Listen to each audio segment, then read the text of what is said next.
मामांगम में भाग लेने के लिए अगर एक भी योद्धा वल्लवराज से जा रहा है तो यहाँ की औरतों के मन में जलती बदले की आग की वजह से है।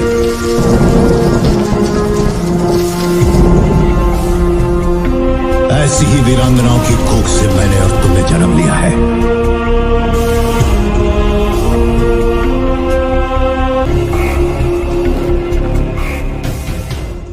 मध्यकालीन भारत के इतिहास में काफी समय तक दिल्ली सल्तनत पर मुगलों का अधिकार रहा और समय के साथ साथ मुगलों ने दूसरे धर्म के लोगों पर कई तरह के अत्याचार करने भी शुरू कर दिए थे। धीरे धीरे उनका अत्याचार इतना बढ़ गया कि काफी सारे हिंदुओं ने अपना धर्म परिवर्तन करना शुरू कर दिया था।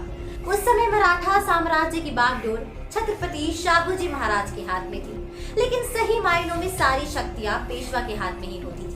बता दें कि सन 1737 में पेशवा बाजीराव ने दिल्ली पर चढ़ाई कर दी और शहादत अली खान की 1 लाख की सेना को बहुत बुरी तरह से पराजित किया। और माना जाता है कि पेशवा बाजीराव ने दिल्ली सल्तनत का लगभग 2 महीने तक घेराव किया था, लेकिन सुल्तान अपने किले से बाहर नहीं निकला और किले के अंदर ही एक सुराग के रास्ते अफगानिस्तान निकल गया था। जिस दिल्ली सल्तनत में महाराजा छत्रपति शिवाजी को काफी सालों तक बंदी बनाकर रखा गया, अब वो मराठाओं के अधीन हो चुका था और पहली बार दिल्ली सल्तनत पर मराठा झंडा लहरा रहा था।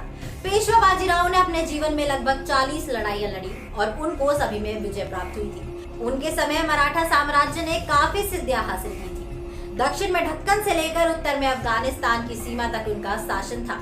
कुछ पारिवारिक विवाद के चलते 1740 में पेशवा बाजीराव ने पेशवा पद का त्याग कर दिया और नर्मदा नदी के किनारे जाकर एकांतवास में रहने लगे। कुछ समय बाद उनको सूचना मिली कि हैदराबाद के निजाम ने मराठा साम्राज्य पर आक्रमण कर दिया है और ये सुनते ही पेशवा बाजीराव बिना सेना का इंतजार किए अकेले ही युद्ध पर चले गए थे। पेशवा बाजीराव मानसिक रूप से कमजोर हो चुके थे, लेकिन कहा जाता है ना कि शेर तो आखिरकार शेर ही होता है और उन्होंने अकेले ही निजाम की सेना से 4 घंटे तक युद्ध किया और निजाम की सेना को लगभग खत्म भी कर दिया था। 4 घंटे के बाद मराठाओं की बाकी सेना आई और मराठों ने हैदराबाद के निजाम को भी बुरी तरह से हरा दिया था। हालांकि दोस्तों, पेशवा बाजीराव अपनी जिंदगी का आखिरी युद्ध भी जीत गए थे, लेकिन इस युद्ध में वो बुरी तरीके से घायल हो गए थे।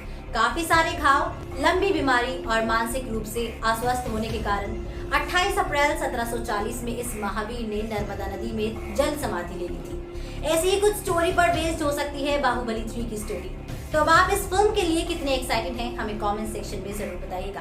दोस्तों, इसी के साथ मैं अनुष्का त्यागी लेती हूँ आपसे इजाजत। बने रहिए और देखते रहिए बॉलीग्राज स्टूडियोज को। हमारे आज के राइटर हैं प्रतीक तिवारी।